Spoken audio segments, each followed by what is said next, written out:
Good evening, everyone, and welcome to the zoo. The minions with me this evening are functional. The zoo? It sounds so hip, so fresh. We're just the zoo. Hey, how's it going? And Tier. What up? It's not the zoo. It's just zoo. It's all the new rage. All the millennials are talking about Welcome it. to zoo. But how are both of you doing tonight? Cold. Fucking hate winter. I'm not, because I'm a Mayo monkey and I love the cold. Yeah, I have my Alabaster savages. balcony door open. Yep, balcony door open, all the windows open, fans pumping cold air throughout the... I shouldn't say cold air, I should just say circulating the air. Yep. Sadly, it isn't Freaking love cold it. enough for me tonight. It's fucking freezing. It's what? Oh god, it's like 47 degrees here. That's too warm. Jesus Christ, you goddamn abominable snow people. It Yeah, needs well. to get colder. It's to get warmer. Colder. If God intended me to be around in the wintertime, He would not made me black. You wouldn't was have put your really ancestors on expecting those you- ships? I was expecting you to go really fucked up and religious for a moment there, because I was expecting if God intended me to like the cold, He would have made me white and delightsome. God damn it. Just go old school fundy Mormon. Okay. He wouldn't have made one of the dark and savage people. Yeah. Jesus. I, unlike Tyr, am well. It's cold. I don't know. Well, Tyr kind of knows already. I do share this regularly on the Saturday show. I've been on a bit of a U-turn as far as my health has gone in the last year. And so, Sanguine, when I see you next, not that I've seen you before, but when I see you next, I may be a contender to take you down for an arm wrestle. Let's just, Oh, dear God, no. Because my t-shirts are getting a little tight across the chest and in the arms, and a little loose around the belly, if you know my meaning. Quick question. I need to Forearm slack and off. arm circumferences. Now? Fuck, Yep. I don't know. Let's see, what's that? Let me go find the tape measure. Be right back. I've been putting a little weight. Huge. I need to. It's the motion of the ocean. Because I have absolutely ridiculous arm circumferences. And my thighs are even more insane. My thighs are quite literally as large as many people's waists. The fuck? Yeah, probably. I have 30-inch thighs. Oh, what? Fuck. Yeah, that's a good 10 inches on me. Okay. 10-inch forearm? No, thigh. I'm lanky as fuck, so I just dropped a whole lot of useless fat and put on a whole bunch of, not a whole bunch. The muscle journey is starting. Wait, did you just say a 10-inch thigh? No. You have 10 on me, so 20. Oh, 20. okay.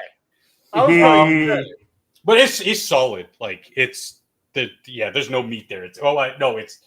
That is meat. It's just it's solid. There's no fat there anymore. 13-inch bicep. not bad. God damn. Solid. Again, skinny, lanky motherfucker that just put on layers of fat over the last several years. So for me to shed it is a pretty good. Now I'm actually questioning this because I've actually just started. Different parts they progress at different levels. Yep. And my forearms were especially tiny, but now we're looking at 11 and a half. Oh, not bad. I had to find my fucking tape measure. My forearm it's is good. just shy of 15. Jesus. Well, see, I'm lanky, and I've got that sort of Slender Man look, but with a very broad shoulder chest. Yep. So if I'm just measuring now, come on, stupid tape measure. We're looking 43 across the chest, solid. Nice. So Yeah, I mean, like the first part was getting rid of some of this weight. You can do both in tandem, but it really focusing down on just shedding some extra poundage. Oh yeah, recomp And then can be a pain in the ass. yeah, and then halfway through that, then start putting in a lot of the strength and weight training, and it just eats up the fat. Like you do both in tandem. So generally, when I start my workouts, because it's mostly weights and calisthenics. I start with a sprint. I get on the treadmill. I crank that bitch up to like 10, and I just fucking go as fast as I fucking can for as long as I can. So I do a couple minutes of that, get the heart rate just fucking zooming. And then like everything else seems like, okay, sure, the lactic acid is built up. I can't do another bicep curl for another 10 minutes, but damn if I don't want to do another 50. For me, my forearms, like I said, they are just about that 15. Okay. And then my upper arms are north of 19 going to 20. I still got a bit of the dad bod belly, but it's okay because I was at one point looking like a doughy motherfucker, and now it's not so bad. Yep. I still need to lose more around the gut, though. I'm at the point where ab rollers. Yeah. Are you able to do a standing ab roll? A standing? You start with your feet planted on the ground, ab roller in your hand. You bend in half at the waist, touch the ab roller to the ground, then extend your body out until your arms are at least right angle at the shoulder. It sounds like some Gumby shit. Able to go all the way above your head. That's really the goal.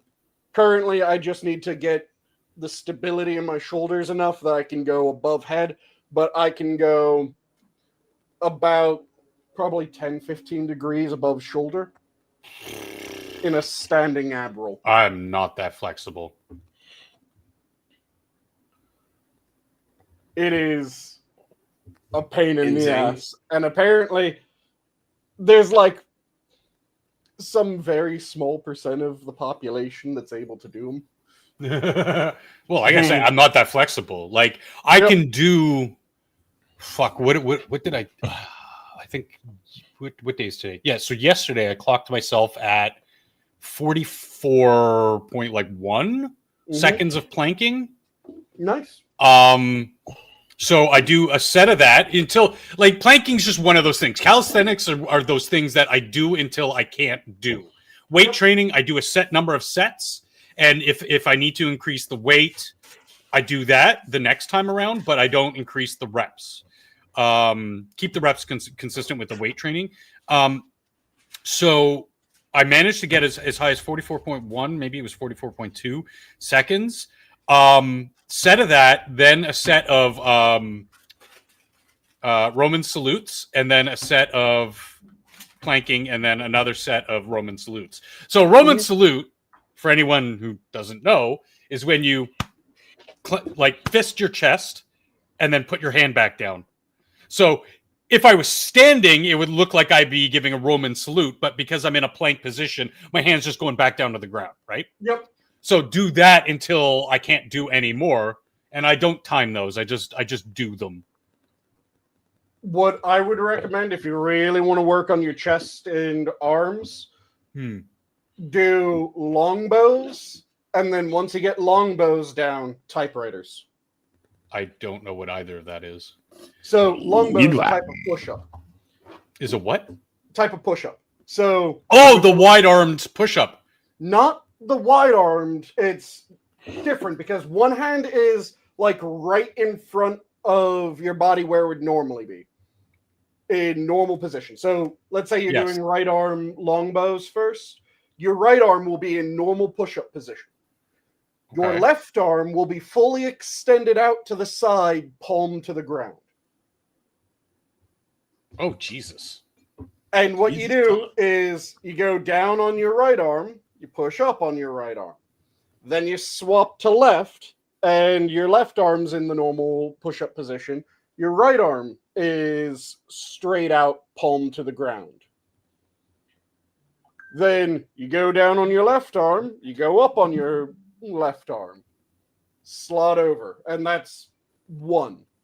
Typewriters are, you start in the same position, but once you go down and you're at your low point of your push-up, that's when you transition between left and right.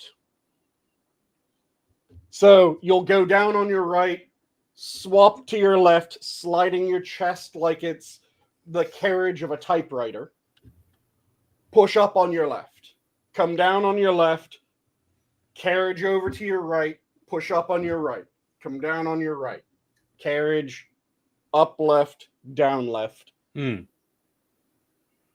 Those are typewriters. I don't do much push-ups.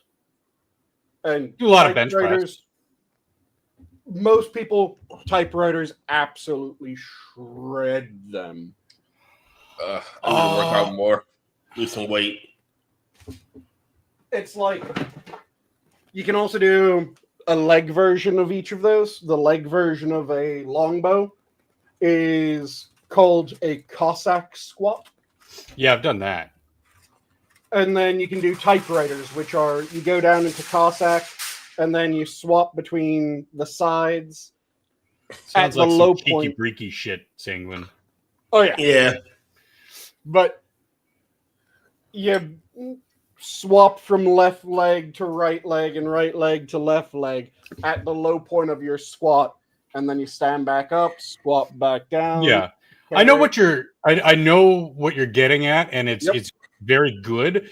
But you also got to keep in mind, I am getting over a rather severe injury that I didn't really take care of. So the strengthening of the muscles has to happen before, and the joints especially, because joints are my big issue. I'm not going to say where, but like the joints are the problematic issue. So slow weight training is very, this is me doing air quotes, easy compared to trying to do a lot of the more advanced, because I would consider that more advanced calisthenic stuff. Oh yeah, that is more advanced. Cool. Like I want to get up to there, but and I wasn't saying like go do them right now. It was as you're training. Oh yeah. More difficult versions. Those are two really good, more difficult versions. Also, really good variants of squats. You have the standard squat. You have the sumo squat. You have the I do Bulgarian split squats. Yep. BSS, they're good. 100 BSS, pounds. Effectively, you put the top of your foot on a bench behind you. Okay. And then you have it so that your thighs are level with each other as you're doing that. Okay. And then you drop down into a squat on the one leg, while that other one, all it's there for is a little bit of balance. Yeah. So you're really engaging the core, because it's a single foot on the ground, right? Yep. Here. So you're engaging your core as well as working your ham, your glutes. Oh my god, it feels so good afterwards, but I want to fucking die. Yep. I do it with 150 in each, 50 dumbbell in each hand, and leaned forward. So my torso is leaned forward. And I use the what's the thing with the leg press machine?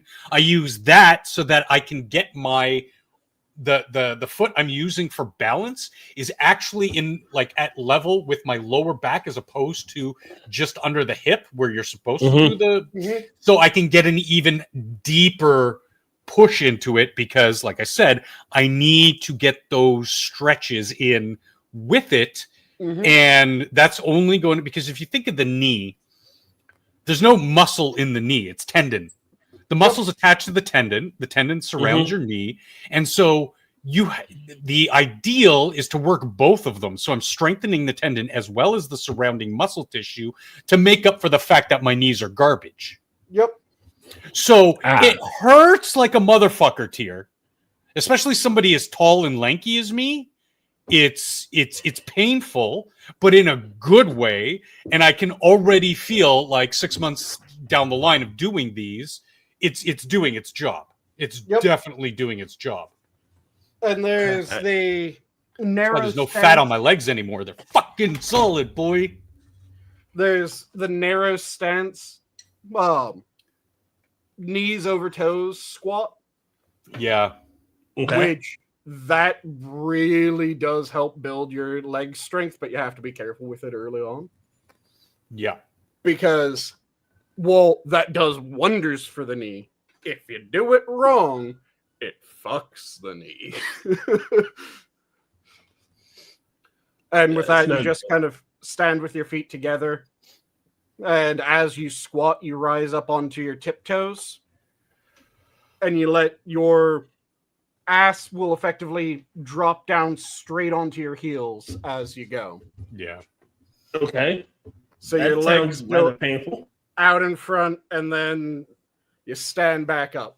Really good when you're doing them with proper form for your knee. Makes it so that your knee is just fucking bulletproof.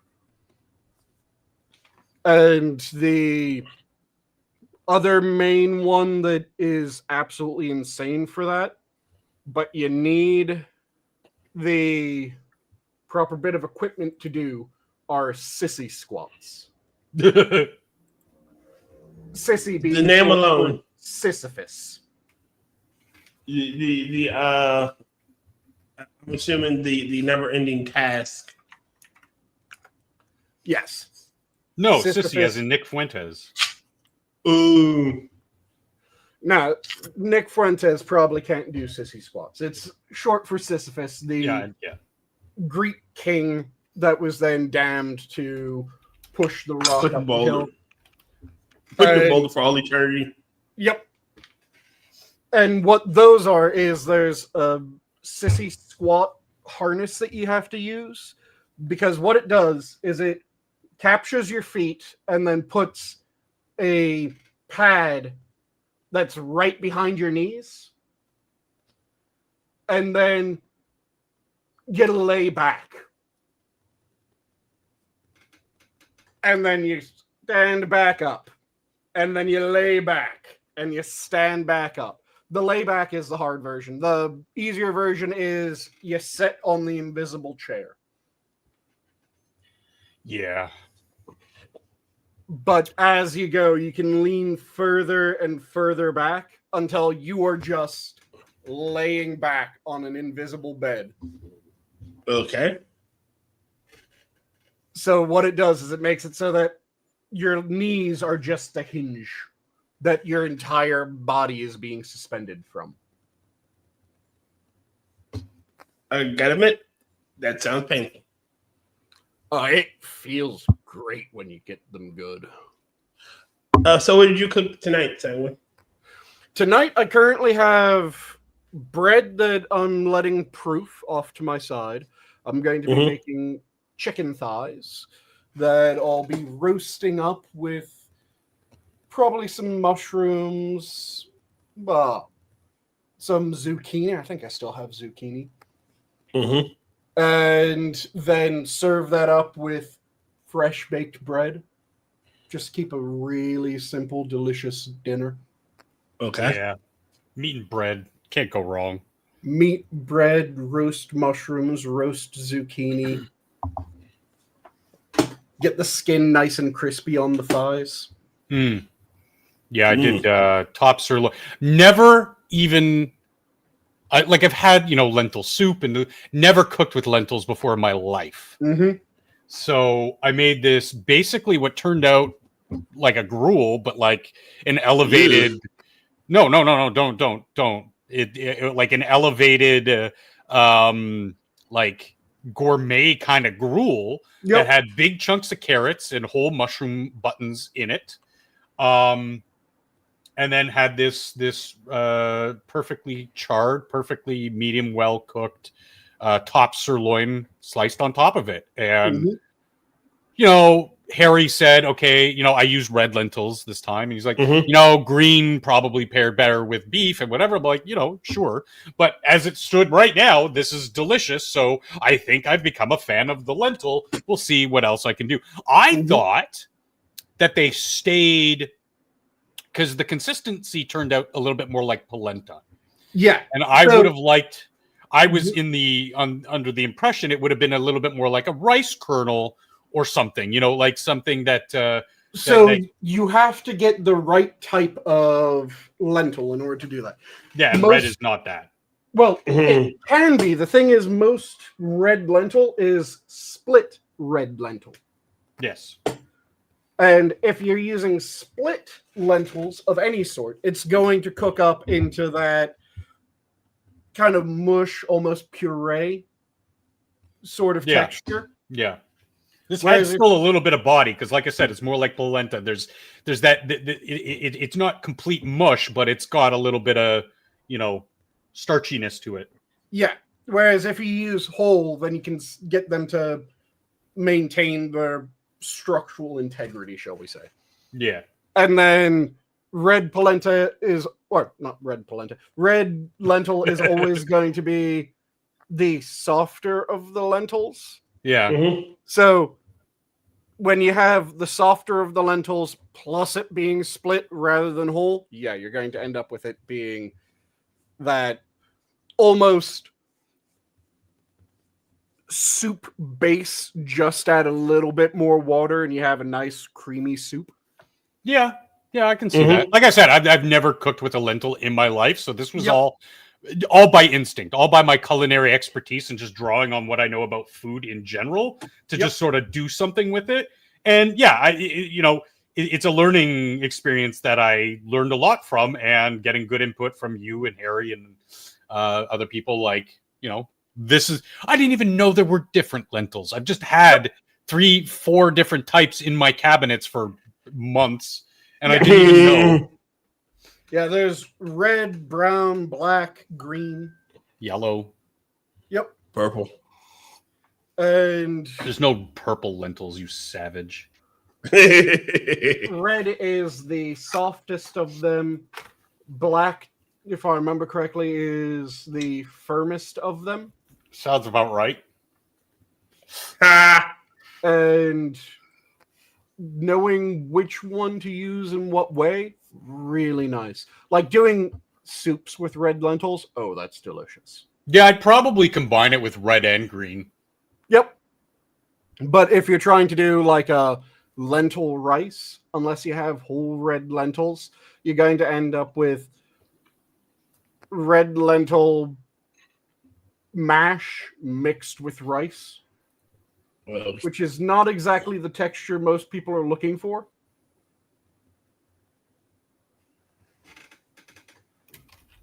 That sounds disgusting. It's not disgusting, but it isn't exactly the texture that most people are looking for when they're looking for a mix-in for their rice. Yeah, I think I definitely want to see if I can, because all the lentils I had, I have yellow, green, and red, they're all split. Yep. So I do want to try to find something, a whole lentil that I can, and I don't want canned. I really don't want canned. I just want plain whole lentil to experiment with, because it did seem like the cook time was just insanely fast. And before I knew it, like you said, red tends to be the softest of them all. It disintegrated almost entirely. And I was like, okay, it's good, but... And like I said, it does amazing when you're trying to mix it in as like a thickening agent almost. Yeah, I can see that. Do like split pea and lentil? Yeah. Or if you're making a curry, or some red lentil, have that be part of the thickening for your curry. Make it nice and... Yeah. instead of robust with a using good amount of protein. It sounds using disgusting. cornstarch or trying to boil potato down until it thickens up my stews, I might just use some red lentil. Yep. I like the flavor of them. I've had lentil soup. That's about the extent of my lentil knowledge. I had it once 10 years ago. I was like, this is okay. So for something where are they even from? Where are lentils from? They have a wide Central range. Asia. The land of lentils. I don't know. Canada being the world's leading producer and exporter, followed by other countries in Asia, Europe, and North Africa. So my home country is actually the world's biggest grower and importer and exporter of lentils. I did not even fucking know that. So basically, they come from the other side of the fucking world, which is weird because of my training in Asian cuisines. Never seen a lentil in my life. Never seen a lentil in a Chinese kitchen, a Thai kitchen. I thought your native food was poutine. Like you get a cup of poutine when you first touch down. What is wrong with you? And it's less they make you eat it when you leave. East Asian/C, and it's more the Central Asia and Western Asia. Yeah, but I mean that's just where they're from. So I had assumed that they would have bled into that part of the cuisine a lot more than like you see it mostly in the Mediterranean, I think. Yeah, you see it a lot in effectively anywhere that was at one point dealing with the Ottomans. Yeah, I can see that. Yeah, because it became fairly popular in the Middle East. Oh, Sanguine, you never answered my goddamn Discord message. Oh, which one? Let me check. Why does anybody ever talk to you, Tier? Jesus. I don't know. They I tried to thought I avoid did. me. It just didn't send for some reason. Yes, there's a shit ton of recipes that you can make with a mortar and pestle. One of them is alioli. Not aioli, alioli. I love my mortar and pestle. So I don't buy pre-ground, if I can anymore, herbs and spices. I grind my own because they taste so much better. Yep. Alioli is effectively mayo without egg, just garlic. Sounds depressing. It is garlic, oil, and sometimes lemon juice. Okay. I mean, when I did make my own mayo, I don't mind trying that. It is the most intense garlic flavor that you can get from damn near anything. Because what you do is you take raw garlic, you throw it in a mortar and pestle, you pound the shit out of it until it starts breaking down into a paste. Then you just start pouring in a really good olive oil. And you keep mixing it, keep going, and you dribble in some olive oil, you keep working it in, you dribble in some olive oil, you keep working it in, you dribble in, keep working it in, until you've reached a point where it can't take any more olive oil. Okay. And it's just this extremely sharp, pungent garlic spread. Yeah. That you can use as a marinade, you can use it as a sandwich topping, you can use it for fucking anything. And if you want, you can add a little bit of lemon juice to it. It'll allow it to absorb a little bit more oil, give it a slightly different flavor. It tastes really nice. If you then take that and you whip the shit out of it, then you end up going from alioli to toum. Okay. And toum is also delicious. Like I was thinking about getting a mortar and pestle because I have I wanted to grind some seasonings, and grind some shit. I'm like, but then all I'm doing is hand grinding some shit. Like, is there anything else I can make with this? Sanguine would know. You can make alioli. You can make a lot of herbaceous sauces. You can make a bunch of different dips, sauces, components of various meals. There's a lot of shit that you can do with it. So it's not just good for grinding spice. No. But right. Depending on the type of mortar and pestle you get, you may be more or less willing to make the sauces.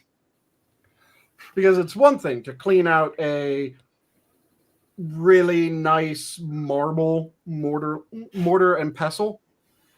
It's another thing to try to scrub alioli out of a molcajete. Yeah. The one I'm looking at is the mortar and pestle. It's 100% granite, unpolished. Yep, that's a good one to go for. Okay. 16 Don't buy ounces. a metal one. Don't buy a metal one. Don't buy a metal one. It doesn't have enough grit to it. Okay. You can buy granite. Granite works well, especially if they've cut the friction lines into the bottom of the granite. Yeah. Those are really nice ability to grind. Also, they're really easy to clean as far as mortar and pestles go.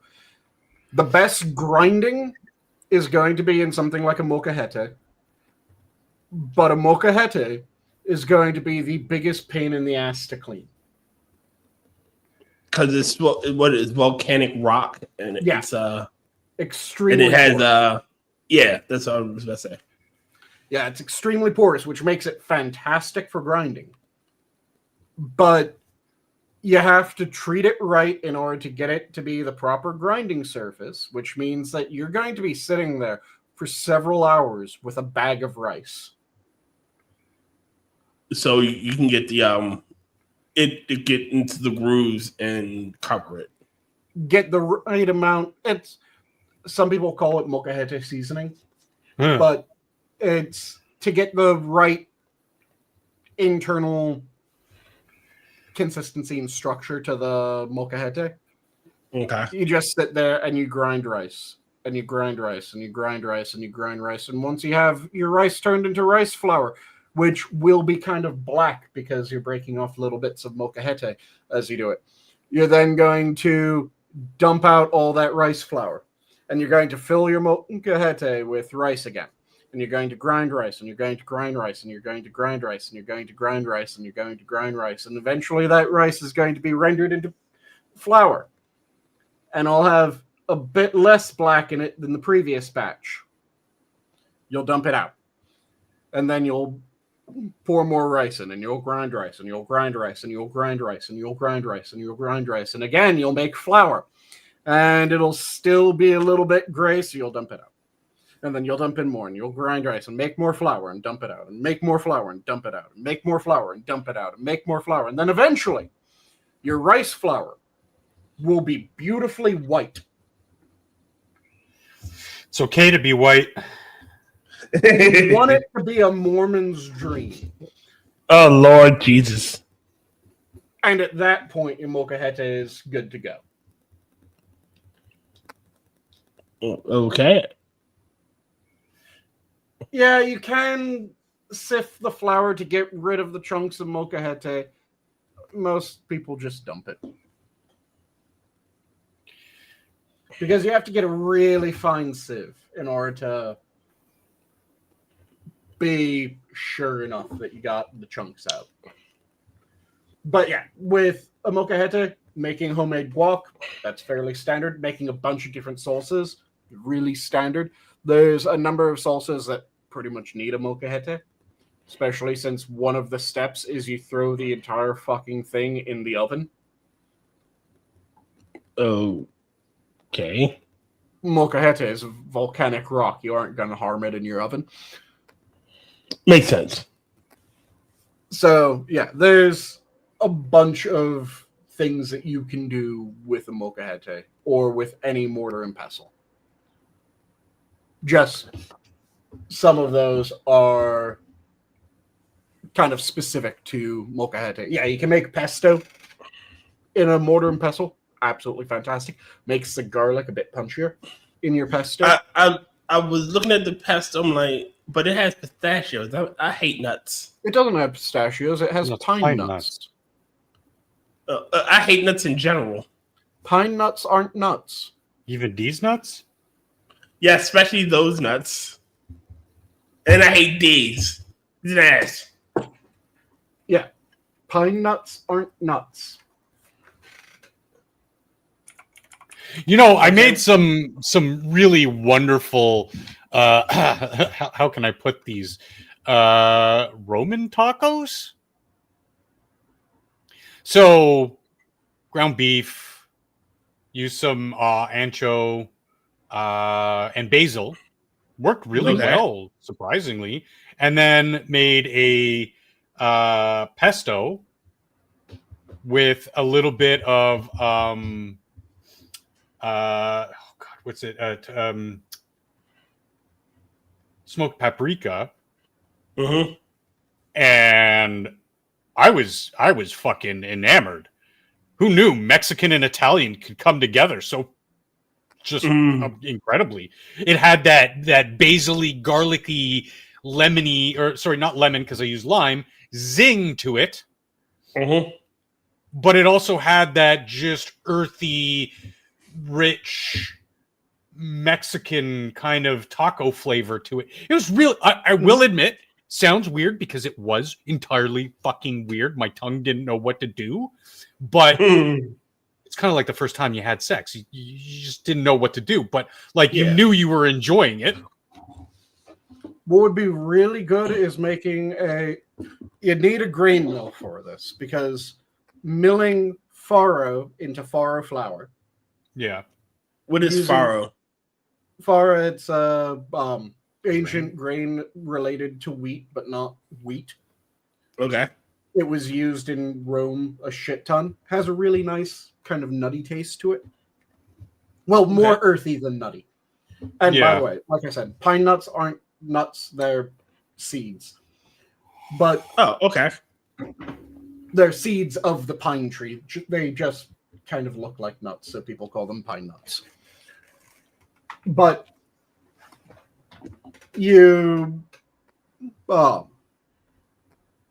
I was just about to say something, and then I distracted myself with the pine nuts.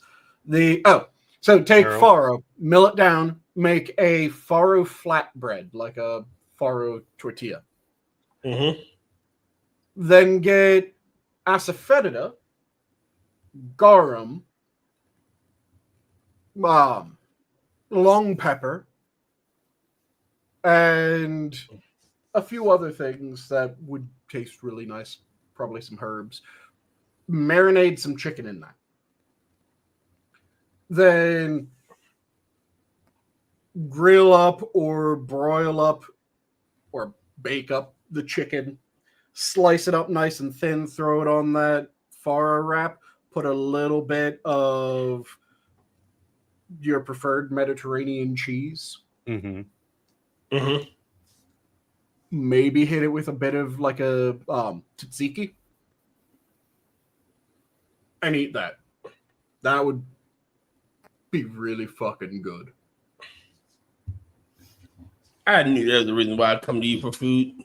And that would also be effectively a Roman taco. Because, or actually, that would be a Roman Parthian taco. Because Parthian chicken uses asafoetida, garum, and lemon, if I remember correctly, and long pepper. I'm missing a couple of the seasonings, but those are the main ones. So you take that, put it in a farro flatbread with a good cheese. Mm-hmm. That would be fucking delicious. Some shaved red onion so that you get the nice bit of bite, but it's not too much. Again, sounds tasty. Rotten. You're riding. Yo, Hellcat and Critical. What up? Yep. And Shadow says that they're also a food guy. No one cares about you and your being food guy. Just fuck with. What spices are similar? Salt and pepper? I mean, if you want to, if we're talking about the spices they traded the East for, kind of maybe, because the Mexican spices were just brought over from fucking Spain and Portugal anyway. It's like, Yeah, sure. Talking like spaghetti Alsacina. Sure. Then yeah, that uses jalapenos. But a lot of the other, pretty much every jalapenos I could think of would be either something that Italy bought in, like jalapenos, or something that was exported with Western cuisine to the New World. Because a lot of the herbs end up being brought over. Yeah. It's not jalapeno, they're jalapenos. You're a jalapeno. And there's a surprising number of people that aren't food people, and that they eat only because it sustains them rather than I don't get that. The enjoyment of eating. Look, I'm a basic bitch in the kitchen. I know what I like, and every so often I feel adventurous. Did you notice how good part of that sentence was completely superfluous? Go to hell. Yeah. Fuck all y'all. You could have just trimmed off in the kitchen. I'm just basic in the kitchen, you know. You're just a basic bitch. Yeah. Yeah, but I'm again. I wanted to grind. I had these sauce packets that they're still good. It's just that I've had them for a while now, and they kind of gone hard. And I wanted to grind them up, so I've been hitting it with my rolling pin. I'm like, my grandmother had a mortar and pestle she used shit like this for. Would it be worth it? What can I make with a mortar and pestle anyway? Yeah. But my point about... No. Oh, go. I thought you were done. No, go ahead. Finish your thought. Don't be a basic I'm bitch. finished. You know what? Fine, then. I'll finish my thought. Speaking of which, want to move on to the Canadian? Mind if we move on to a different topic other than fucking food? Well, it depends. What was your statement that you wanted to toss out? Functional.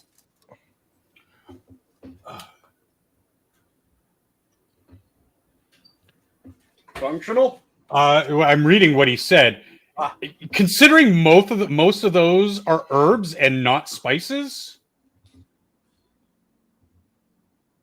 but also, like I said, the addendum of yes, they were imported too, and no, because things like that I used were, like I said, basil, pine nut was not used at all in South American, Mexican, but heavily used in Italian. So that's why I was saying it was sort of like the fusion of the two, because using very...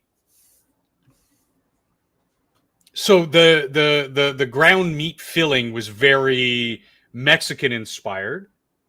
And yes, there was cumin, there was... I want to say...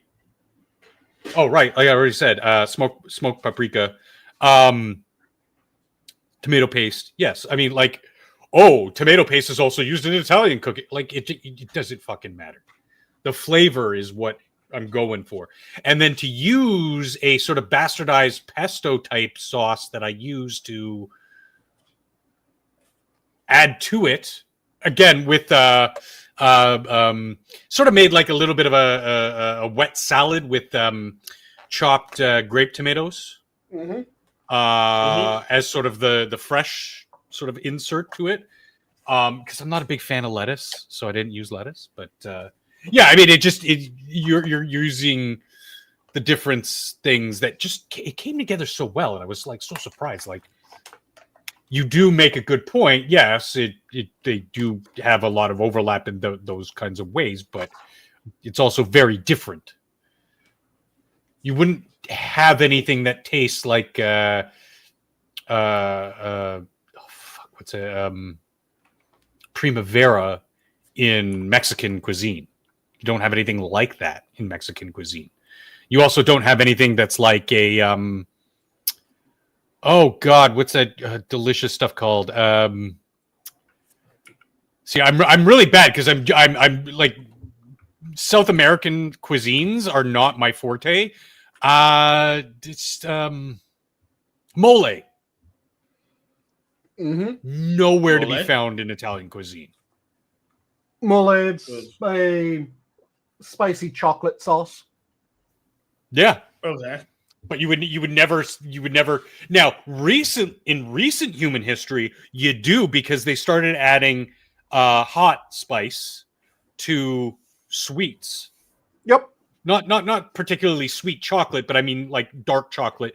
They will add, jalapeno to and use it in some kind of like Italian dessert. And it's fucking wonderful. So it's great that these things are meeting and people are experimenting. My point is, it was just two completely different trains of culinary thought that I kind of, just made fucking work. And I was really happy with myself because they were fucking amazing. I love basil. I can put basil in near everything. Mm-hmm. I brined chicken in jalapeno pickling juice. Added some of that to it. My issue is I want to branch out in a sense, because my lunch is basically take rotisserie chicken, make mixed vegetables, kale, broccoli, tomato, and roast it. Take a slice of pepper jack cheese, some mustard, and a spinach wrap, and I have lunch and dinner for the week. Yeah, like I said, if you want to make something with a mortar and pestle that would make that a lot punchier, alioli. Spread that shit on your bread or wrap, whatever you want. Do that all as a wrap. Have a tortilla, spread alioli, lay down some torn off rotisserie chicken, then your veg. Oh, that'll be delicious. Okay, I'm gonna have to try that. Because it'll be nice and garlicky. Do you eat any pickled veg here? Sorry, I'm eating my muffin. I like various pickles. I haven't had any in a hot minute, honestly. I probably need to try some. I need to try to pickle stuff myself. Well, sorry, I'm trying to finish my muffin.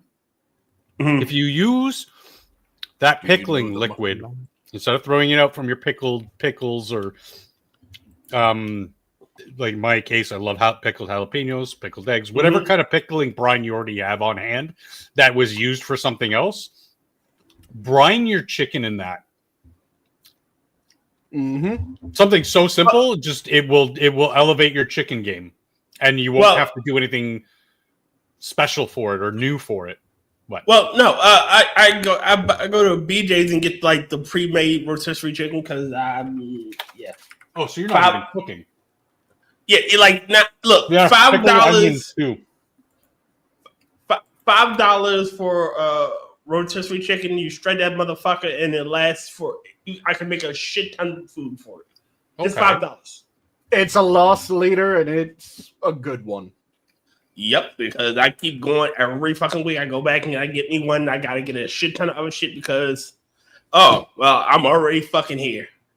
Yeah, if someone's really trying to eat on a fucking budget, and they eat a normal amount of meat. Let me preface it with that. Then you can get 8 meals out of a 4-pound rotisserie. I get, in theory, I can get 16. Oh, you're going for 4-ounce portions? No, what I do when I shred it, I don't. Look, the goal is to make 16 wraps. One to take with me for lunch. Well, all right. So the goal is to make enough food for lunch and for dinner. That way, I don't have to cook. I just have to come home, pack my lunch for the next day, grab something to eat, sit down, do whatever. We can really tell that you're not Asian. Wow. Because when I said, oh, you do 4-ounce portions, you said no. When we're talking about making 16 wraps out of a 4-pound rotisserie. Look, I don't look. Math is not one of the black strong suits. Stealing, like said, shooting, killing. And I don't. Excuse me. I don't measure out how much I do it. I just do everything by hand and by eye. Yep. So one wrap is 2 wraps to 3, 4, 5 wraps are usually bigger than anything else. And like, that's good. But shred that motherfucker. It's been like 20 minutes shredding it by hand. Toss it in the fridge. So I can cook it wrap it the next day. Yeah. I'm a lazy fuck in the kitchen. But yeah, it is 4-ounce portions. I was assuming half-pound portions because I'm a protein-hungry bastard and I do full pound. Yep. So, yeah, you can get at least 8 meals if you're doing half-pound portions. You can do it for $10. You can eat 8 times with a pound of meat per meal. Yeah. Again, there's all kinds of break the bank.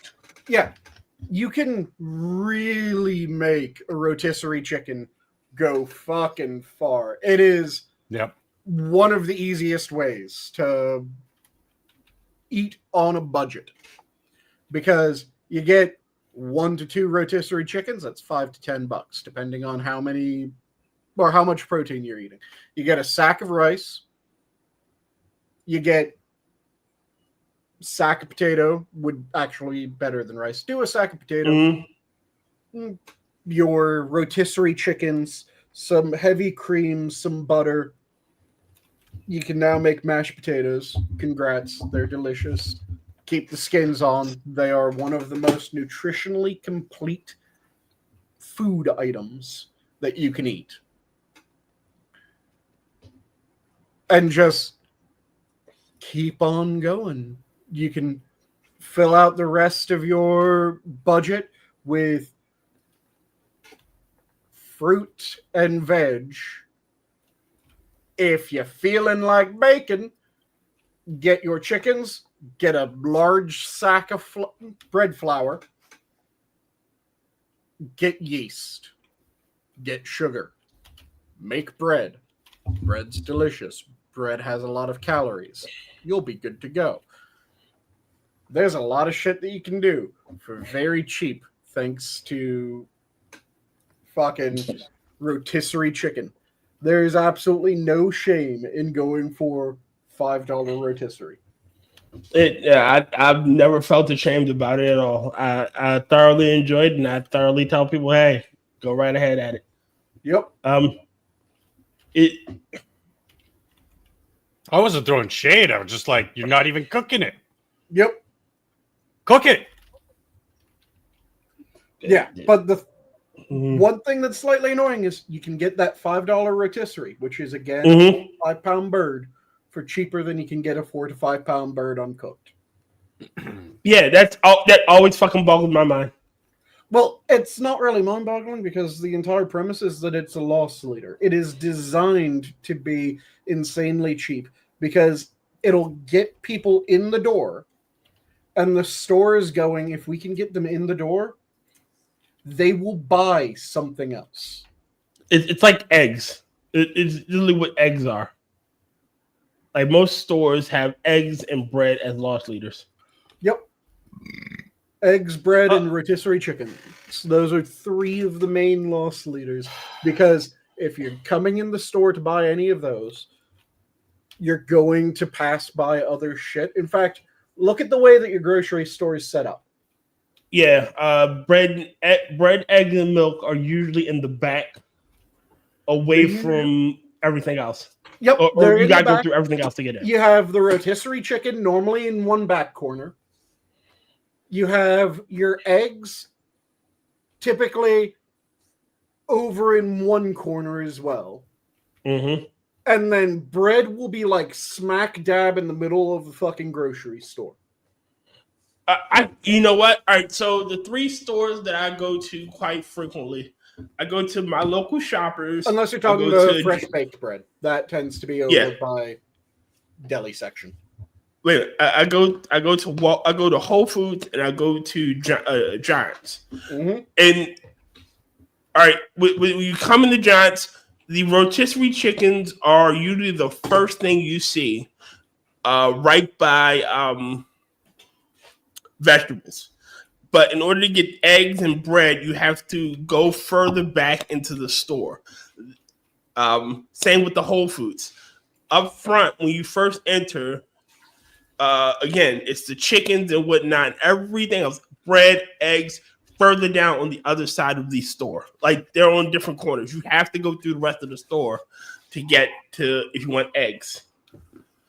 It is fucking insane. In Canada, you need to take out a second mortgage if you want a carton of eggs.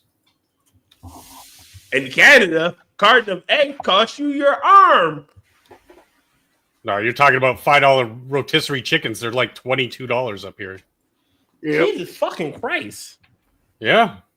Yeah, for fucking ridiculous. My grocery stores, the way it works is you enter into normally the fruits and produce. Yes. Then right before that, though, as you're walking in the door, you walk by a wall of fucking great value chips. Not always great value, just the bargain chips. Great value is just such a fucking easy one because everyone knows what great value is. It's the Walmart brand. It's the Walmart brand. But it's whatever the cheap chips are that day. There's just a fucking wall. You don't even get into the grocery store before you have the wall of cheap chips. Because it is quite literally the back wall of where you grab your grocery cart is just lined with cheap chips in family packs. Then once you enter the door, there's a very small baked goods sections, but this is always cupcakes and cookies and shit like that. Okay. Then you're in the actual fruits, produce, vegetables section. If you continue back, you get to your frozen meats as well as your refrigerator cabinet meats that are the processed refrigerator cabinet meats. Then you go to your butcher section in the back right corner. Mm-hmm. If you go left of that, then you're hitting your fresh refrigerator cabinet meats and refrigerated shelf meat. Beyond that, bread and cheese. Bread and cheese all the way down until they get to, do you want to buy our shitty potato salad? And then it's the shitty potato salad and you must really hate the people that you're going to the picnic of servings. Okay. Then it's the cheese section. Cheese section goes all the way back to the back of the store again. There's just this weird divider in between where the meat section goes all the way into the back and where this goes all the way into the back, so that you have to walk around that entire section of pre-mades. Okay. And you go to your cheeses and your dairies. Your dairies are towards the back end of the cheeses. The eggs are about halfway down the dairy aisle, on the opposite wall, or opposite shelf from the dairy. Then you continue down, you get to where all the sugary drinks live. They live just in the back chute of this grocery store. Okay. On the far end of that, there's your waters, your toilet papers, your paper towels, all the normal cleaning essentials is on the back or is on the far side from the eggs and everything. About smack dab in the middle of the store is the bread aisle. But the bread aisle is several aisles down from the pasta aisle. Really? So that you will pass by everything. You will pass by everything that you could possibly buy in order to get your essentials.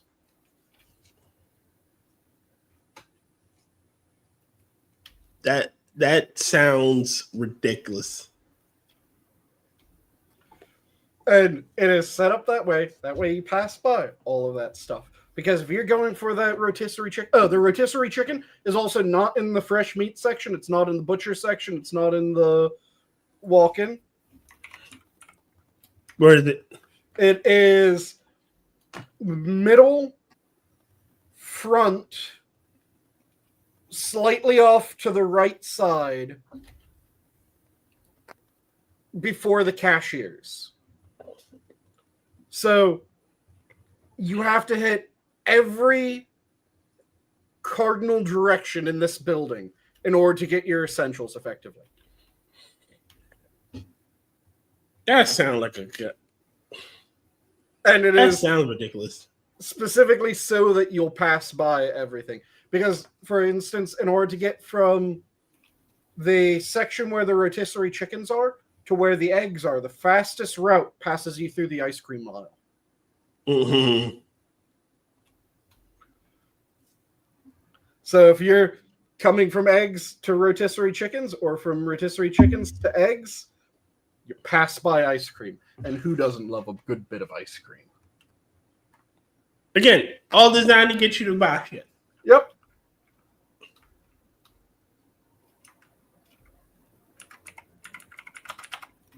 It's all fun. Still tasty though. It kind of makes me think like they're trying way too hard. It's like, who doesn't need food? Like, come on. Yep. But it's designed that way so that they can have their loss leaders. Yeah. And they get you in their store's door by having their specific loss leaders.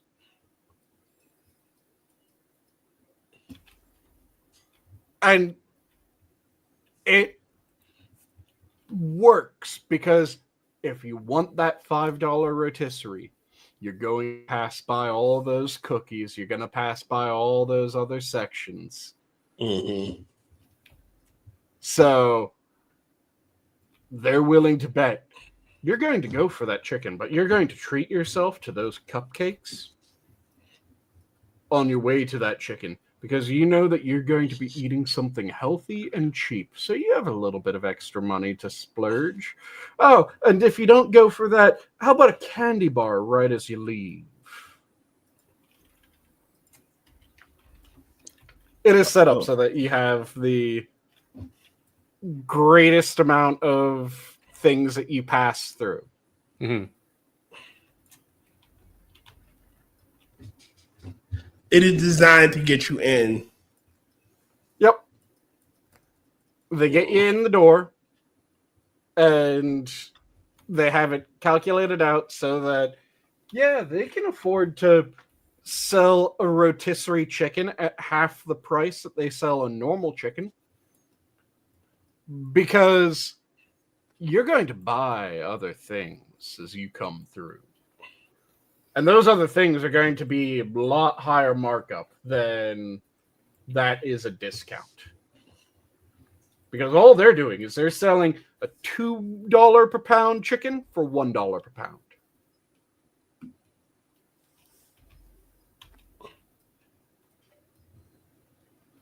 God damn it.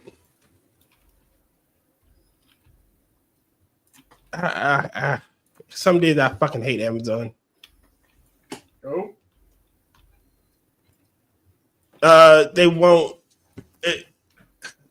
let me ship my the mortar and pestle to my usual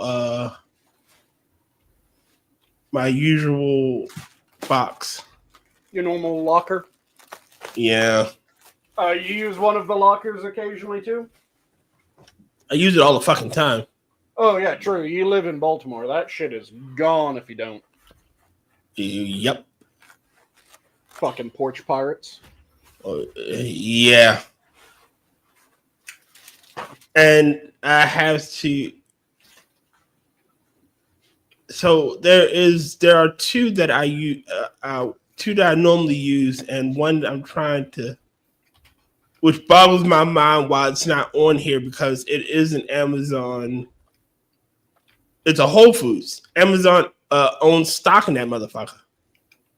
Mm-hmm. So why isn't it showing up as one of the locker locations? It makes no fucking sense. Mm-hmm. Yeah, and one of the weird things that I've noticed is sometimes it's certain sellers aren't allowed to use certain locker locations, it seems. Yeah, but it's Amazon selling it. So Oh, it's an Amazon Essentials? yeah. Fair enough. And with this one I could pick it up from my house without much trouble. Mm-hmm.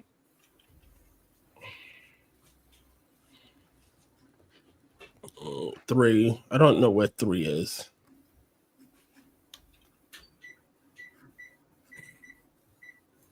Beep, beep, beep, beep, beep, beep, Yeah, beep, sorry, beep. setting my oven to the proper temperature so that I can... It's all good. I was fucking with you.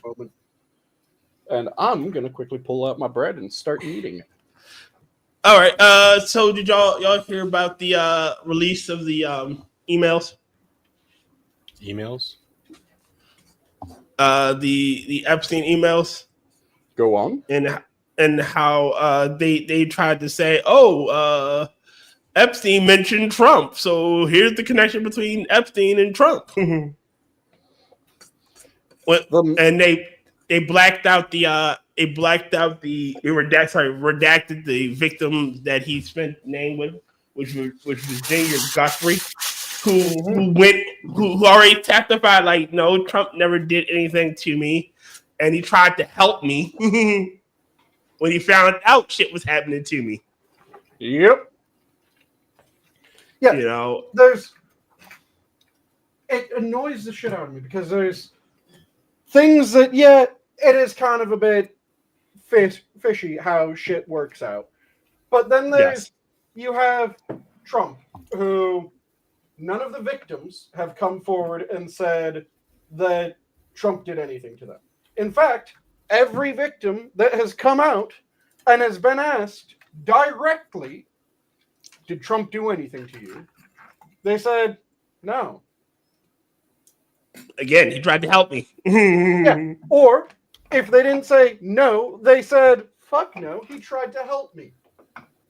And this has been every single one that has come out. There's the group of Epstein survivors that made the news a few months ago and then stopped making the news when they were going, well, if no one's going to release the Epstein list themselves, we will. The victims of Epstein, will get together and compare notes and make our own list of who we remember. And we will put that out. And then they were being trot out everywhere to speak about this. And then they were invited onto the news. And the news asked them a question very early on. Do you know what the question was? Was Trump there? Yep. Did any of you meet Trump? Did Trump do anything to any of you? And the immediate answer was no. No. And then suddenly, for some reason, the survivors that were big news when they first started saying this stopped being invited to speak to the news. Yep. Funny how that works. Yeah. It really is. Very strange. Seems like that would be a big thing that they're going to be making this list. They're going to put out. They're all verified victims. It's not random people that there's no evidence that they were related to anything. These are all people that it's known. No, these were, in fact, Epstein victims. There's no doubt about that. Saying, no, he never did anything to any of us. And there was a group of like 20 going, nope. And people are still going, well, he was part of it. He was guilty. We have people saying that not only was he not part of it, he helped them get out of it. Well, he's still guilty. We have the evidence from the government itself saying, yeah, when we started putting together information, one of the first people to say, hey, if you need anything, See me? I want to help. I want this fucker in prison. I didn't have any evidence of anything, but perhaps the things that I know will be enough evidence to help you. Because and perhaps the things that I know, perhaps the things that also that I know and that could have been my guest can tell you could fucking help. Yep. Look, all right. I've come to the realization, and it's not a realization, it is completely understanding that the names on that list are some really fucking powerful people. Oh, yeah. But I don't care. I want the world to burn. I care. I want... No. I'm talking about I want the world to burn. I want all of them that touch kids. I want the kid touchers. I want the people that abuse these women. I want them dragged out into the streets. Oh, yeah. I want them to be handcuffed. I want to see perp walks. Perp walks. I want that too. Though, also, I will admit one thing. If any of them are in positions of power that we can take advantage of them and then expose them.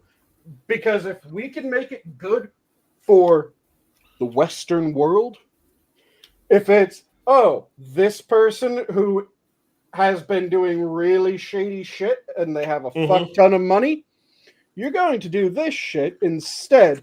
Once they get that shit done, thank you. Now, you touch some kids. Look who's going to prison. And I undo the damage that they do otherwise, and then take them in. I'd be perfectly fine. But if that's what it turns out has been happening behind the scenes, I'll be happy. I'm pissed at a lot of the ways that it's been handled. I do not like it. I do not like the amount of secrecy. I want it to be brought to the light. But if it turns out that by slow walking it in some ways, we got shit that's good for us in the long run, and they were able to ensure that the people that were doing shady shit weren't continuing to do shady shit while they were still getting us all the same perks that they said they thought that they were getting. Oh yeah, fuck yeah. I won't have a problem with that. I'll be perfectly happy with that outcome. But there's some things that just keep on driving me crazy when it comes to that. The number of people that keep on saying, well, he ran on it. He didn't run on it. No, he was asked and he said probably. You know, He was asked once during an interview, and he said, "I think probably if it meets these certain conditions." Now I get the idea that if you were to just dump everything, people that aren't guilty of anything would get swept up in it. Yep. Like People again, it's just their business was the best widget maker this side of the Mississippi, and the man who invested in fucking everything met with them to invest in them. Yes. They shouldn't get their name dragged through the mud for having a lunch meeting. But yes, again, if you flew to the island, your name should be exposed. Like Bill Clinton. If you were a frequent flyer, even when he was president, to known parties where shit was happening, your name should be exposed. If it is that you did the, hey, I need to be in LA in 2 hours, my plane is currently getting repaired, you're rich too, can I borrow your fucking jet? I'll return it tomorrow. Yeah. Or you're going like, again, that's why Trump has at least one flight on a Epstein, but it's going from Florida to New York. Yep. Oh, well, you're going to New York. I want to go to New York, and can I ride with you? Yep. If it's things that there is a possible innocent explanation for, I don't want the names exposed for that. No. Hey, Cryptic, how goes? Secret Asian man. Sorry. If there isn't a innocent explanation, which again, if you went to the island, there isn't an innocent explanation. No, it isn't. So you should be fucked. But if there's an explanation that is reasonable, that you can go, oh yeah, why did I go there? Well, I had a business meeting. My plane was fucked. I borrowed his jet. He wasn't there. It was his pilot, his flight crew. They flew me there. Once I was done, they flew me back. Here's the time that I left. Here's the time that I arrived. Here's what I did. Here's the time that I arrived. Here's the time that I left. And here's the time that I got home. Yep. And there's no time for, and then he went and he fucked 5 kids. Then it becomes okay, yeah, I don't want that person getting their life ruined because they knew a person but didn't know the shady shit that he was into. Yeah. But that's the problem with our society. It's once we smell the blood, we most of us don't look around to see why it's there, if you will. I can rephrase that better. We don't. We see a list of names and we already know. Oh, it's the list, and everybody on the list is a bad person. When the people on one list could be also the victims too. Mm-hmm. Because we had that. They floated a list out that had a shit ton of names, and oh well, some of them were victims, some of them were known victims, some of them were known, oh, that's the pilot. That he wasn't in it, he just getting a paycheck.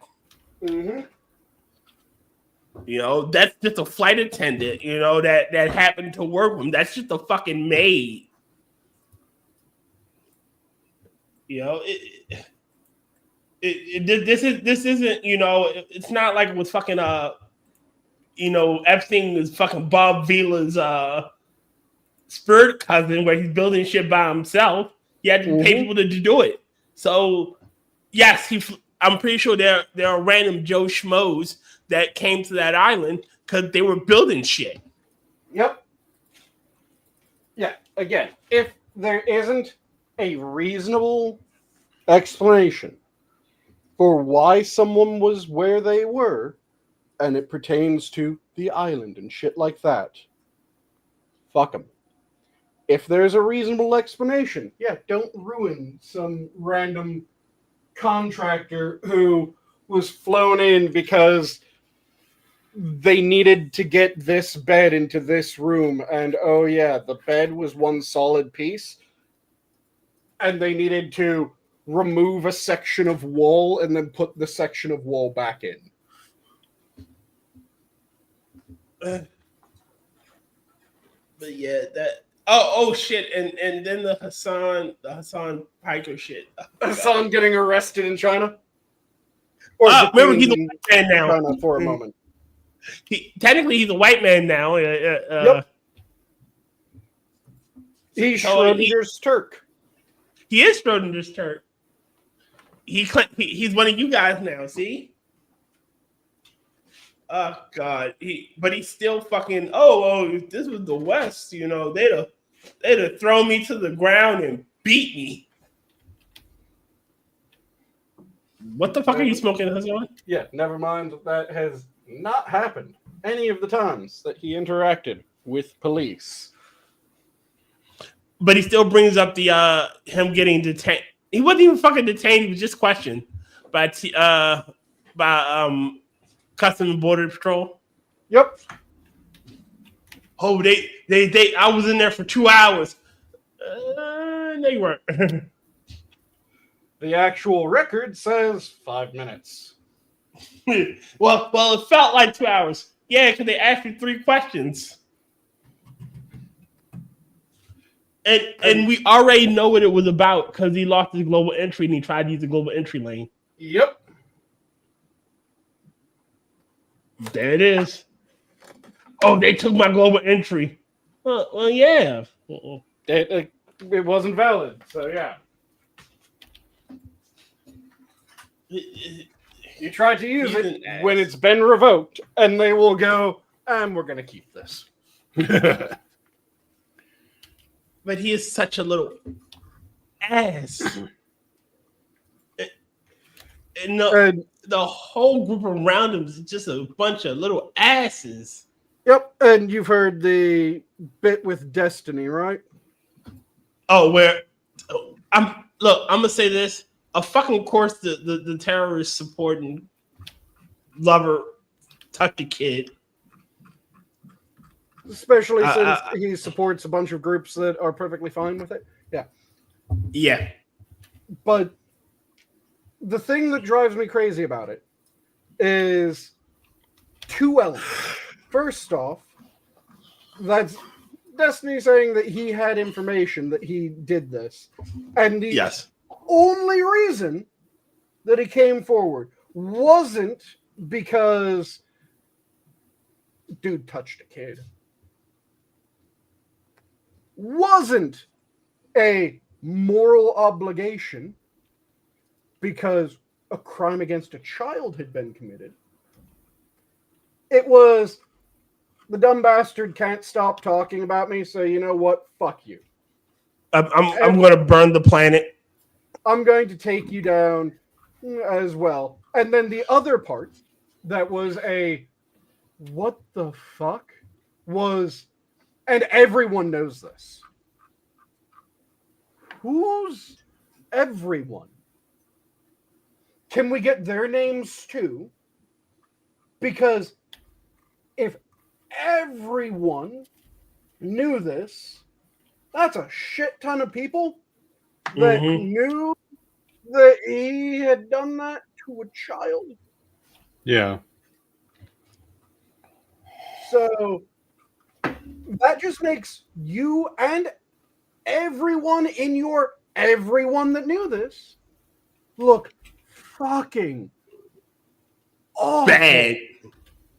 No, they not only look awful, but y'all condoned this. You fucks knew he was. Yep. It means that you guys knew this, and you and still hung out with him to associate with the motherfucker. You know what? The best way I explain it. All right, so feminists used to say women know more other women that's been raped. They know, but no man knows another rapist. That means all men are rapists. No, because the moment we find out about that shit, we handle it. Yep. I'm not trying to say you in particular, Functional, but I'm just using an example. If today or tomorrow Functional said something like that, Functional will be exiled from the group. Functional will be persona non grata. Mm-hmm. I'm not saying you are. I'm just using the example. Oh, I think you are. Well, back in 73. Why the fuck am I catching strays? I heard about you in 73. Just saying. Before I was born? Jeez. Yeah, you were terrible. You were terrible. It was before the reincarnation, duh. Yeah. Your past life. You had to atone for those sins. Do you think the knee pain was just this life's issue? Oh, damn it. God's an asshole. He always gets his revenge. But I'm just saying, like, you get exiled from the group. You're not.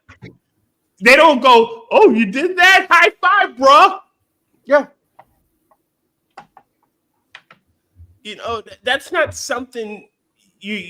And if you do have those people that condone that shit, what does it say about them? Yep. You know, so for them to know about this, for others to know about this and not do anything and not say anything, oh, this is a known secret in our group.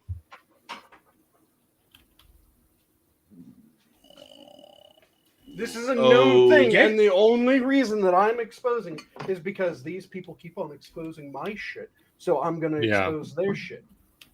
It's not. This is not an act of heroism. This is an act of petty vengeance.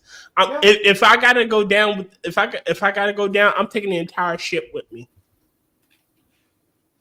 Yeah, it goes back to what he said, and I think there have been like 2 or 3 other people that have also said. Miskiff is the other one that said it. That I'm gonna burn the planet. If I go down for this, I'm taking everyone down with me. Name names, motherfucker. Name names. But see, that's a weird thing to say, because if you're going down, all right. Look, again, using this person as an example, not saying X, Y, and Z did this, but say we had a friend named Smuckatelli, and Smuckatelli was just dropping secrets because he's about to go down for some shit. That's not a fucking friend. That's the asshole trying to fucking deflect. More importantly, if Smuckatelli's response to accusations is, I'm going to take everyone down with me, that is not Smuckatelli saying, I'm innocent. This is a misunderstanding. It's Smuckatelli saying, yeah, I did that shit and I know so much worse about other people. What? It's Smuckatelli saying, yeah, I did it, but you know what? I'm going to deflect from my issue and focus everyone's attention on X, Y, and Z, see if I can get away. I did it, but I'm not the only one. What? You know, again, that's that whole little dynamic and friend group is so fucking parasitic. Look,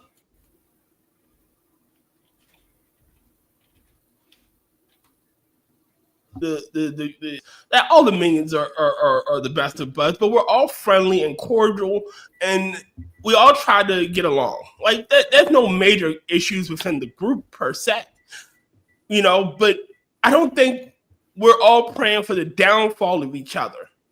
Yeah, I don't think any of us are praying for the downfall of any of the others.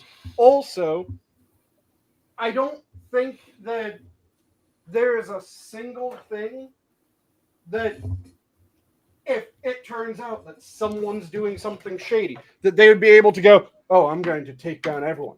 Because there's nothing to take down. The worst that you get is, well, I'm going to say what their names are. That's a dick move. Yeah, I mean, yes, that is a dick. That's a dick move, and it still doesn't point. Again, using Spruckatelli, but it doesn't make Spruckatelli look any better. It looks he looks like a petty bitch. Yeah, but like I said, he looks like I'm guilty and I'm petty. When it's and just so everyone knows, Tyr's real name is Schmuckatelli. God damn it, functional! I told you that. You're outed. You're outed. Oh god. When it's an actual crime, it's not just that it makes them look petty. Mm-hmm. It is, yeah, I did this. Yeah, I'm guilty. But you know what? Other people are guilty of shit too. And I was perfectly fine hiding the fact that they were guilty of shit. No, they didn't come for me. Equally egregious or worse things. Mm-hmm.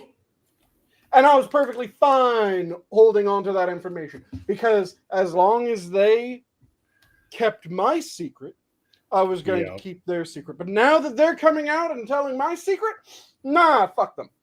Here's their secrets. That does not make you look innocent. That is not you saying that you are innocent. That is you saying, I'm guilty as shit. I know all my friends are also guilty as shit, though. Mm-hmm. So and the not mischief only am I shit gets guilty as worse. shit for my shit, but I'm guilty as shit for keeping all this other bad shit hidden. But the mischief, it makes the mischief shit look even worse. All right, so you have Emiru, the situation with Emiru. You all right. Again, if you're my friend, we could be rivals and friends. Like when Rodden does well, yeah, I'm not gonna lie and say I'm not a little jealous, but I want him to do better because that may spur me to do better as well.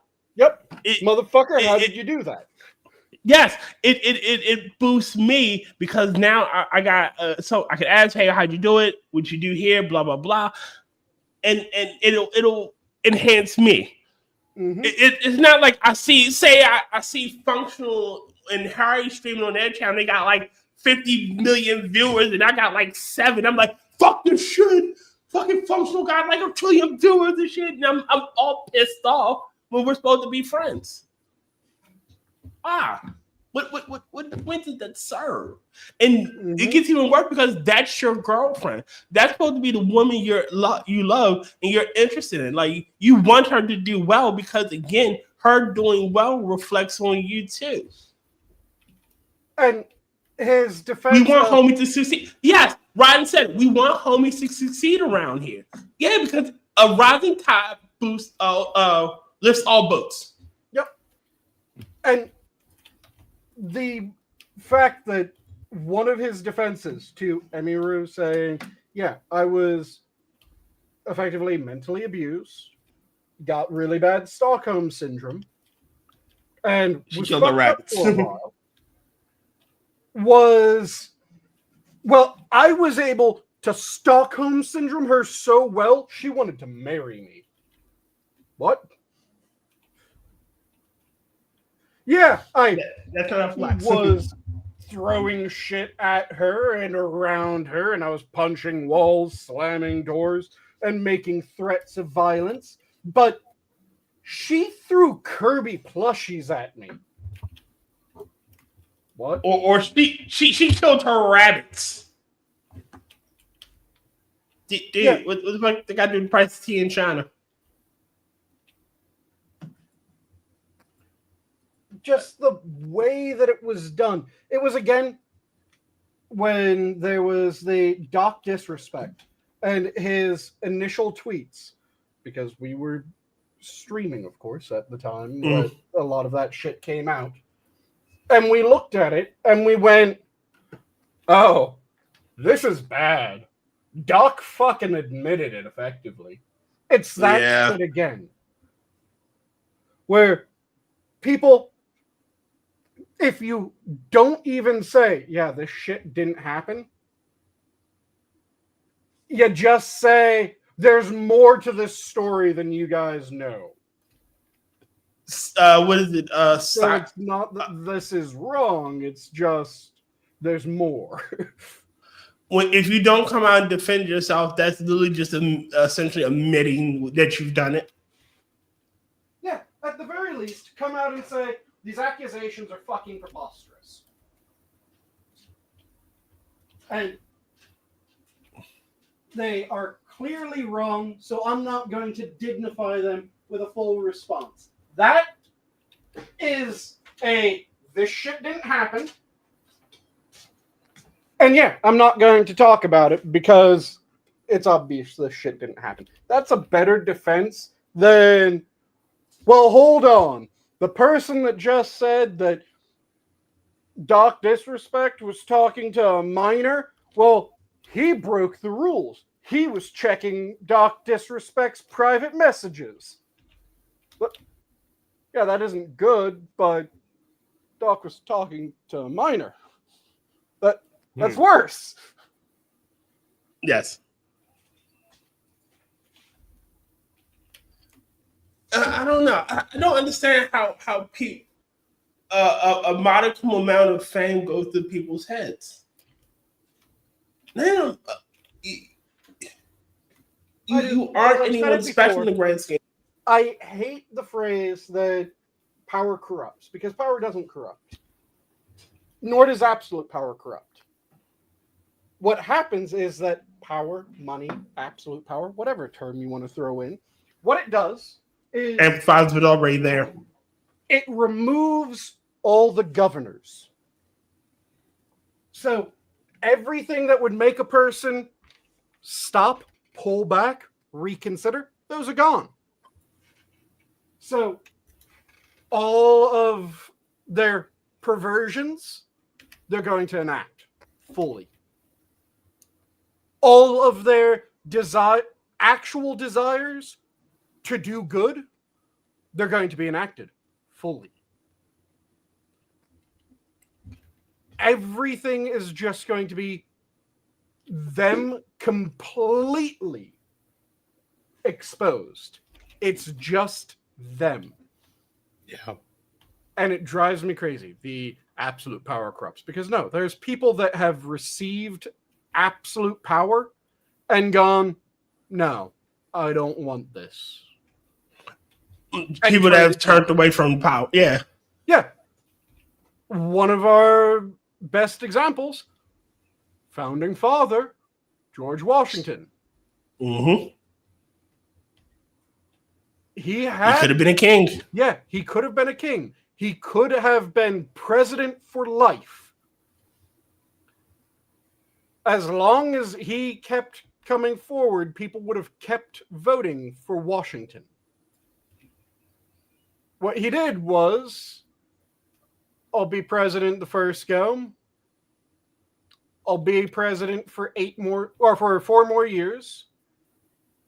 8 years is enough for any man. I'm stepping down.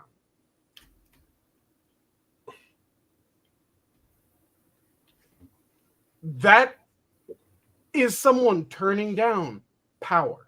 Mm-hmm. That happens more often than people tend to acknowledge.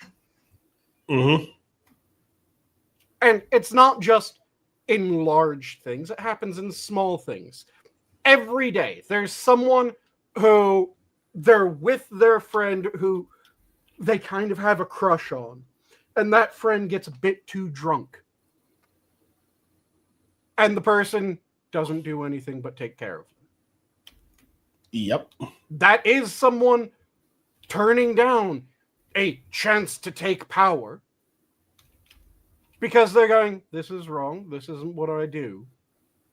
I'm going to take care of it. If power corrupted, then that would also be a temptation for corruption. But every day, people with power decide, not to do things. Or they don't even think of the things to do. So power doesn't corrupt. Power just allows people to be exactly what they would be if they didn't have to worry about anything. Power removes that, just amplifies what's already there. If you were a monster, you're just going to be a fucking monster with power. Yeah, and there's a certain chunk of the population that are obligate sinners, obligate demons. There's a certain chunk that are obligate saints. The vast majority of us are somewhere in between, which means that the vast majority of us, if given power, will have a lot of things that we do that it just amplifies the good that we do. We'll have some things that it'll just amplify the negatives. Now, those negatives vary from person to person. So most people, those negatives don't include Epstein. Those negatives might include they cheat on their wife. Cheating on your wife, not a good thing. Shouldn't be done. Done more often than it should be. By far. Doesn't make you a monster. Doesn't make you a monster, but it does mean that you aren't the best person. So that's where most of the excesses will fall in line with. It'll be they sleep with people that they shouldn't be sleeping with because they're in a relationship, not because the person isn't consenting and isn't an adult. Just they fuck around when they shouldn't be fucking around. Or they will do drugs. Doesn't make you a good person. Doesn't make you an absolute villain. Makes you degenerate. A good thing to do. I'm going to get some drink. I'm listening. Yep. It isn't a good thing to do a shit ton of drugs. So that's where a lot of other people end up fucking up. They'll get into drugs. They'll get into drink. They'll get into sex. They'll become an absolute fucking degenerate gooner and just watch a shit ton of porn. They'll become a no-life gamer and just spend fortunes on gaming. The excesses, the little moral failings that the average person has, they'll just be completely exposed if that person gains power. But all the things that someone is going, well, I shouldn't do that because, that's going to stop being there. It's not going to be, I shouldn't do that because. It's, why can't I do that?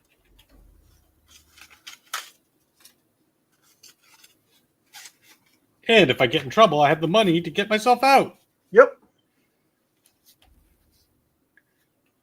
It'll start as, well, why can't I do that? And then it'll become, this is my due. This is what I deserve to do.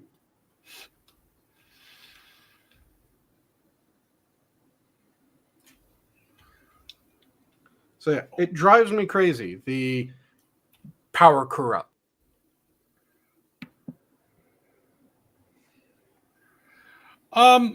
Yeah, because it's not a truism, but it has happened. Again, I wouldn't say that when it happens that it was corruption. It was just that was something that was there. It's just the person didn't have the ability to enact it.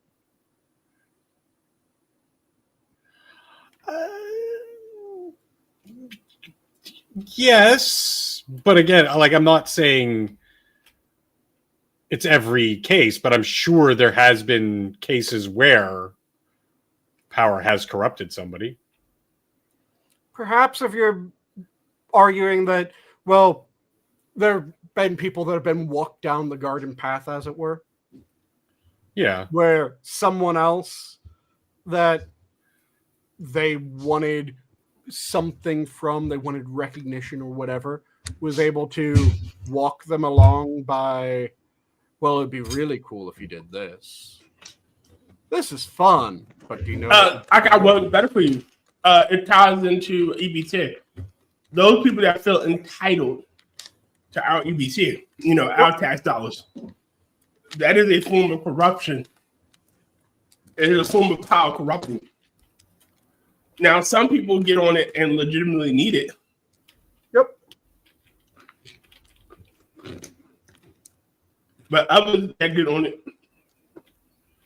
who don't need it, who were flipping out instead of we're not getting EBT this month. Maybe I should find a way to make sure my children and I eat. They were going to go stealing. They're so used to the power that it's not necessarily a form of power. Well, it is a form of power. A form of, I have this, therefore I'm entitled to it. I would say that entitlement predates the entitlement spending. That those people would have always, regardless of what it is, felt like gone down this path. They are deserving of anything that they're able to get their hands on. And the only thing that it did was it gave them a chance to get their hands on that money. So then the moment that they did, it became, well, I'm entitled to this money.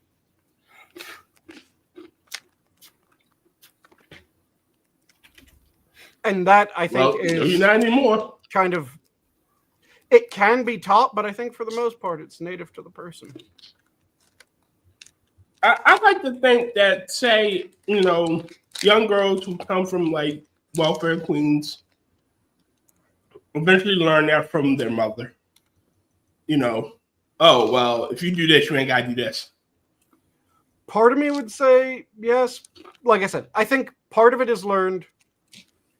I think part of it is almost innate. I would break it up the same way that I break up good and bad. There are a certain percent of the population that's just obligate bad. Doesn't matter how you treat them, they're going to be absolute fucking demons. There's a certain percent of the population that doesn't matter how you treat them, they're going to be obligate saints. The vast majority of us, we can be turned into demons or saints, but we aren't obligately so. We learn and are shaped to be such. And I'd put that the same way when it comes to things like welfare, or I think I've mentioned this before. I did not exactly have the best relationship with my father. I still don't. And I'm not going to act like my father, because I saw what I don't like about how my father acts. I know what it's like to be the person told, be careful who you argue with. I know where the gun is. That's not gonna be me. My brother has a much better relationship with my father. Okay. He was treated similarly to me, but he chose being sycophantic while I went, no, this is wrong and I don't like it, and I'm not going to pretend to like it, and I'm not going to suck up just because the things that are wrong are being done by people in a higher position than I am. But there's a chance that if he had children, that he would act much the same that my father did to us. Because my father's father treated my father much the same that he treated us. And he repeated it. So there's some people that will emulate their treatments. There's some people that will reject their treatments. And it isn't just down to biology. But it isn't entirely divorced from biology. So I think that there's a certain chunk that doesn't matter what happens, they would never give in to that sort of entitlement. There's a certain chunk of the population that they would always give in to the, well, I got this once, so I deserve it. And then the vast majority of us, we can either be trained into entitlement or trained out of entitlement. I'm glad I was trained. I was never entitled to begin with. Mm-hmm. I was the only child, but my mother said, "You want anything, I work for it." Mm-hmm. I'm not gonna baby you. I'm not. The world don't really give two shits about you. It's my job to make sure that you can handle the world. Oh, and I'm not your friend. Because the way that I was phrasing things was ambiguous, and it was intentionally ambiguous, but it was never anything physical. And I'm pretty sure it was never anything physical because my father knew that I would grow big. So nothing. He didn't want the wrath of a 60-foot giant. Yeah. The two closest to anything physical that it ever came was he grabbed my arm fairly firmly once when it was before high school, and tried to bear down and intimidate me, and I just snatched my arm out of his grip, and I went, "Don't do that." God damn, Sanguine. And the other one was when he said, "Be careful who you argue with. I know where the gun is." And my response was, "You have to make it to the gun first." Jesus.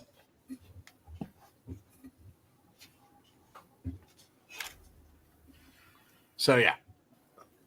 It was just fairly standard emotional things rather than anything physical, just to be clear. Again, I understand,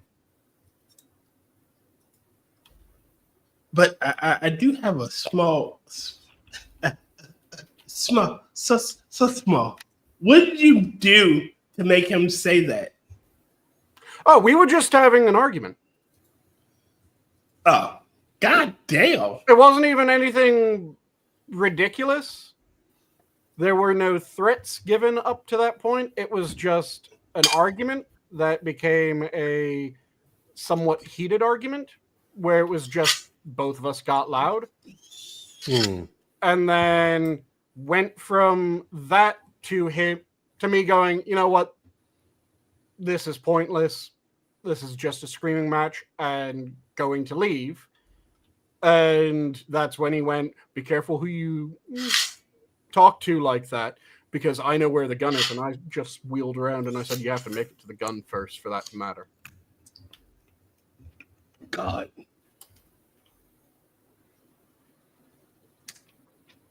I think the worst argument I got into with my mother was We're not ignoring you. We see that you call Tier white. And yes, I saw that your brother was also the sycophant while you went rogue. I'm not white-ish. Well, he did get it right the first time and said that you were the Uncle Ruckus going through revitiligo. I gotta touch that revitiligo. Wait a minute. I think I have my Uncle Ruckus picture. Yeah. Where is it? There it is. I gotta touch that Reva. Now, how can this be right? I got my profile back, and I'm 102% African. And the margin of error is 2%.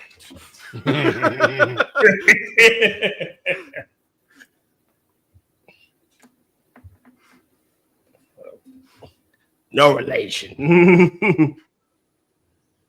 Boy, a white woman sure got a big heart. She took you in, taught you how to read. God damn it. Man, the Boondocks was fucking amazing. Yes, it was.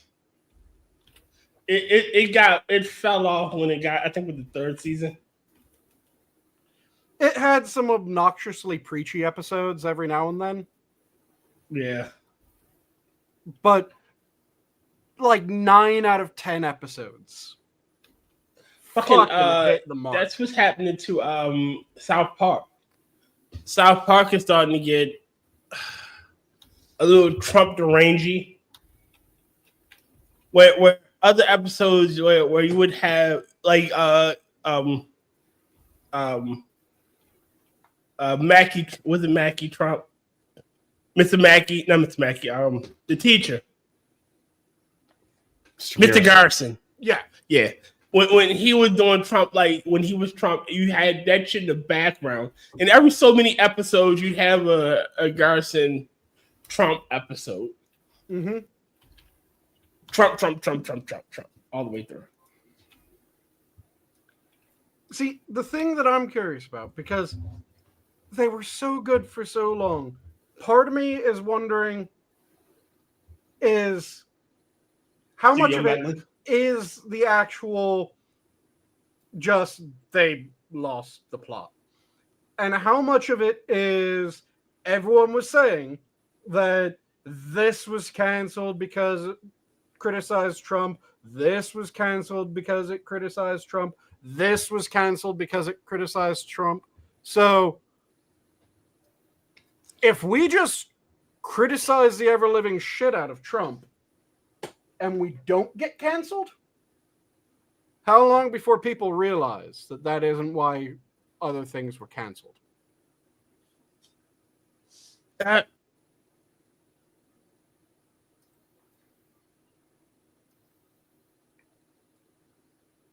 Because quote it's unquote kind of got canceled for other reasons, and people just bitching at it with that.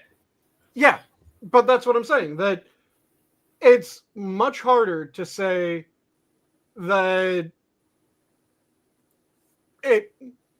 Colbert was canceled because of Trump, because he went after Trump, when you have South Park going after Trump episode after episode after episode after episode, and Kimmel, he was canceled by Trump, as they're still just episode after episode after episode after episode. Mm-hmm. So it becomes, to my mind, how much of it is them actually going off the deep end, and how much of it is them going, these claims that everything is because they went after Trump are annoying. So what if we just go after him constantly? We'll see what fucking sticks. Will someone realize that, if Kimmel was canceled because he went after Trump, and Colbert was canceled because he went after Trump, but South Park is going after Trump, and the White House keeps on going, haha, this is funny, that were they really canceled because they went after Trump? Or is it because they suck? Yeah. Is there some other reason that they suck that they got canceled? That they suck? Because if it was just them going after Trump, then South Park, which has just been going after Trump, would also get canceled. And there's no cancellation. There's people from the White House constantly laughing about how the episodes are ridiculous and how they know that they made it once South Park started making fun of them. Yes. Which pissed people off. Well, we know the reason why everybody that's gotten canceled recently got canceled. Kimmel got canceled for glazing the. Well, it's losing money, and Kimmel, after he said what he said about the killer of Charlie Kirk, yeah, a lot of his sponsors distanced themselves. Colbert was losing money hand over fist, especially with the Pfizer money drying up. They were going to get rid of his ass. Yeah. And everybody that went to Kimmel's, Kimmel actually is bringing in all these people. Yeah, his ratings are back down to where they were. So no real increase in ratings there, buddies. And the only reason that he was brought back in the first place was absolute insane people started firebombing local stations. That's fucking insane. Yep. That's really insane. That's not something that a normal human being should be doing.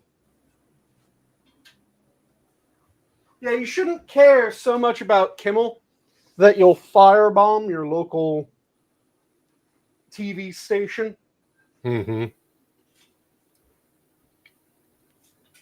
we're not exactly dealing with the best and brightest. Oh, yeah. But that's fucking insane. Yeah. Like, all right, I've been pissed at things before. Like I've been angry with shit. Never wanted to destroy something like that. But you've never been firebomb your local news affiliate. No, I've never been firebomb my local news affiliate because some asshole who doesn't give two shits about me, that doesn't even know I exist, got canceled.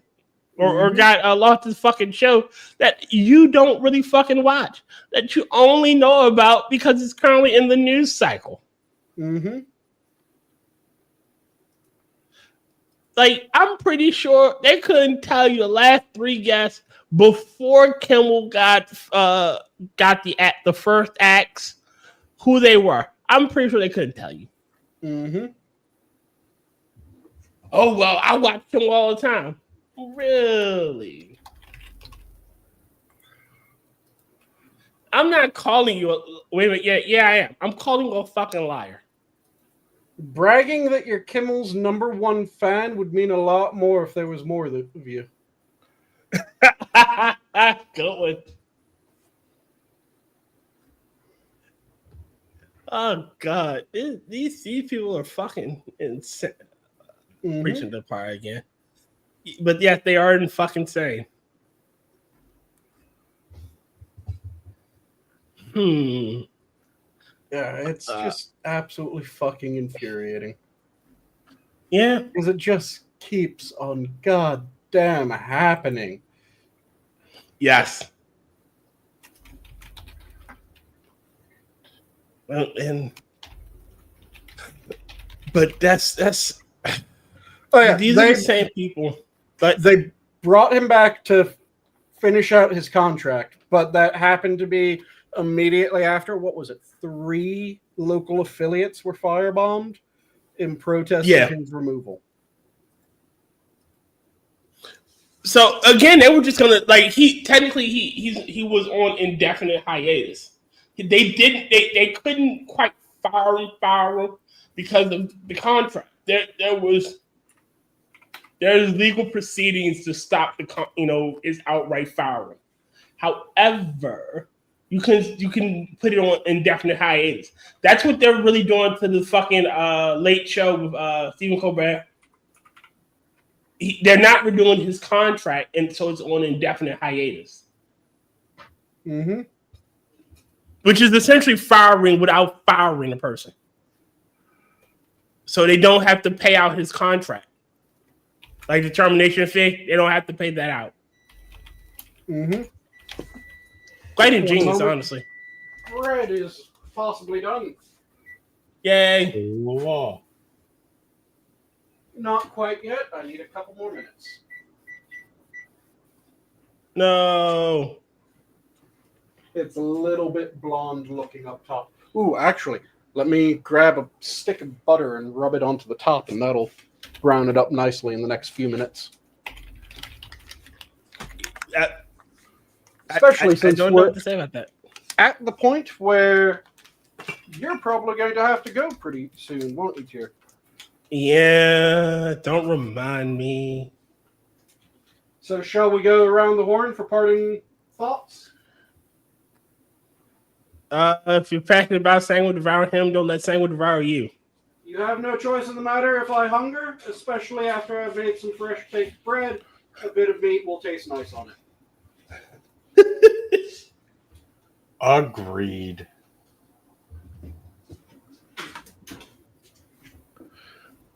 Yeah, you don't have to be afraid of Sanguine. Oh, no, you should be terrified.